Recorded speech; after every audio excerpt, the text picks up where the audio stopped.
Sa atong tubag sa Salmo, nag-ingon ta, sa matarong akong ipakita ang makaluluwas nga gahom sa Dios. Kining taong matarong, mudawat sad og taong matarong. Ang taong dautan, mudawat sad sa taong dautan, unya musalikway sa taong matarong. Lingay mong tupad, ing kinsay dawato nimo, ang buangon o ang matarong. Si Jesus, taong matarong. Unya, kay matarong man siya, dili makaatubang niya ang yawa. Mautong kaya niyang hinginlan ang yawa. Dunay mga tao nga gitawag og mga dautan tungod kay giyawaan. Unya, kay giyawaan man sila, misugat sila ni Jesus. Kuano kanang murag kani diay taong giyawaan, musugat sa Dios Ginoo, muna dili tanan nga mosimba matarong, naa sa ni simba nga giyawaan. Kay musugat man di ang giyawaan sa Ginoo. Nya mga istorya pag yun, singgit ko sila, anak sa Dios, kaila sa silang Jesus. Unsa may imong tuyo kanamo, mianhi ka ba aron pagsakit kanamo bisag dili pa panahon, kay bawo gyud ang mga yawa no nga sakiton sila sa Ginoo. Niya ang Ginoo nga nasayod sa kinaiyas yawa nga mga buangon gyud, iyang gi tagaan sila higayon nga mo request unsay ilang sunod buhaton. Unsa may gibuhat si yawa, siya imo man gid ming papahawaon aning duha ka tawo, patabuka laming adto pabalhin nami anang mga baboy. Kani sa dayang yawa no, kun musod sila nato, mananghid sa tingali nas Ginoo, kay bisan gani ni sud sila sa baboy, nananghid mas Ginoo.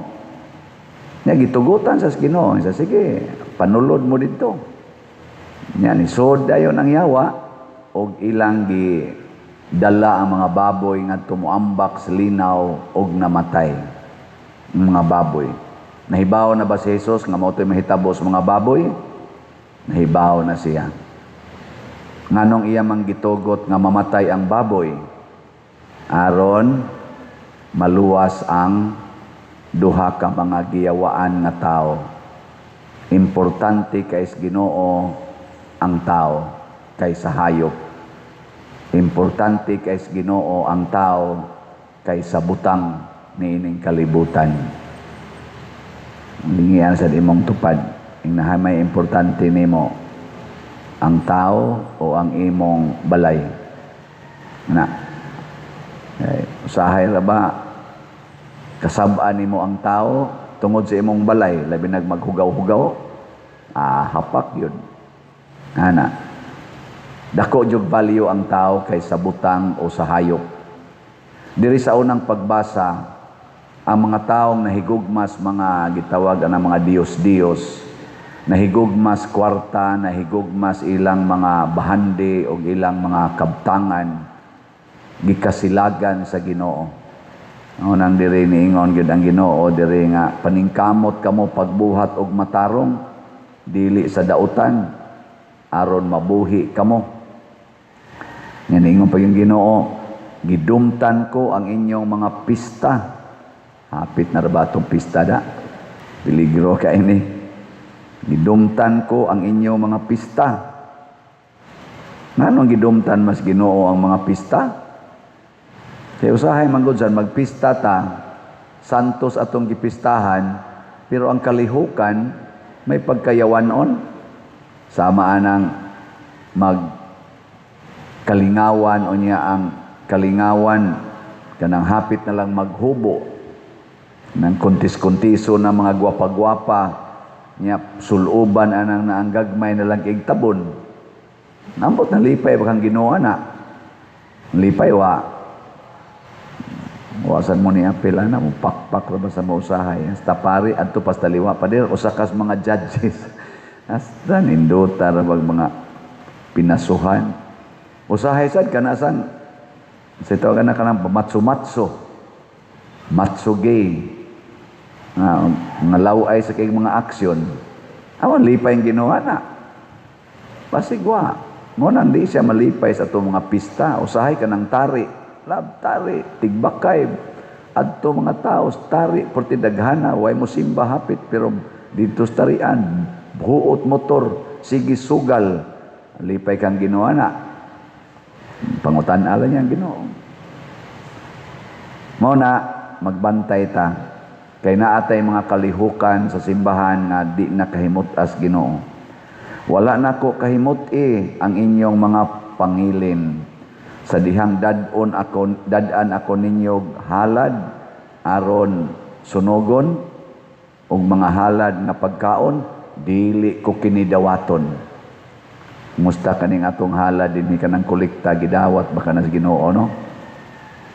Di gid niya dawaton ang halad sa taong dautan. Ug kinsa ning taong dautan kanang mas gihigugma niya ang mga butang ug mga dungog aning kalibutana kaysa tao.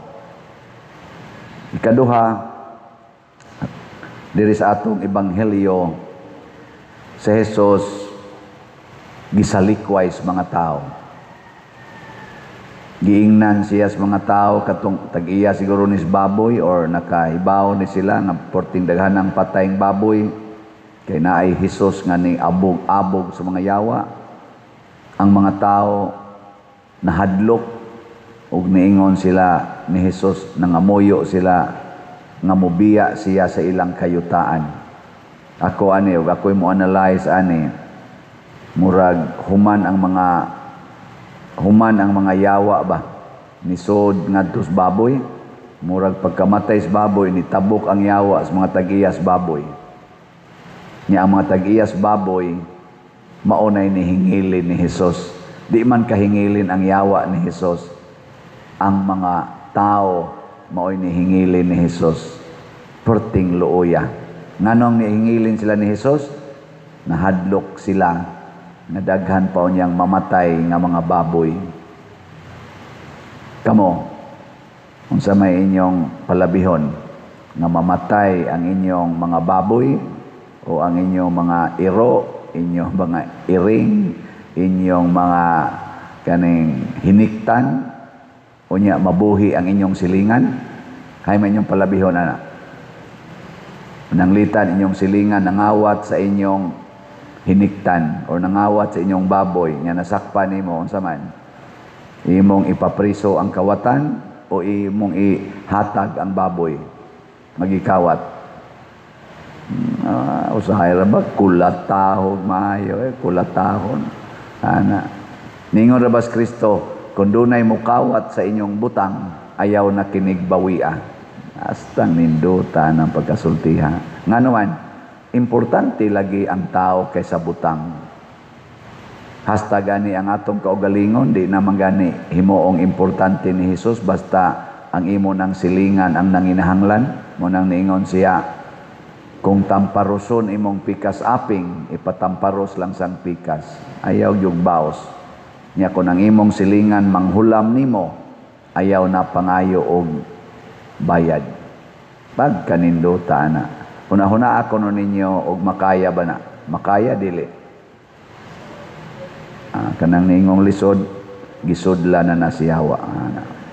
Unya, ang ato mga politicians, yun ahuna ako no kon ilang sundon si Jesus, nga di na gid sila maghuna-huna silang kaugalingon. Ang ilang huna-hunaon, ang katawhan yun nga Pilipinhon.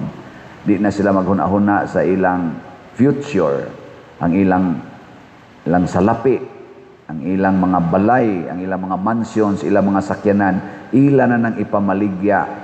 Unya, itabang nila sa mga kabos nato diri, ipahimo nila mga classroom sa eskwelahan, ipatukod nila mga balay sa mga way balay, nya ang ilang mga desisyon mao ang paghimog tabang sa mga mangingisda, mananagat, mga drivers.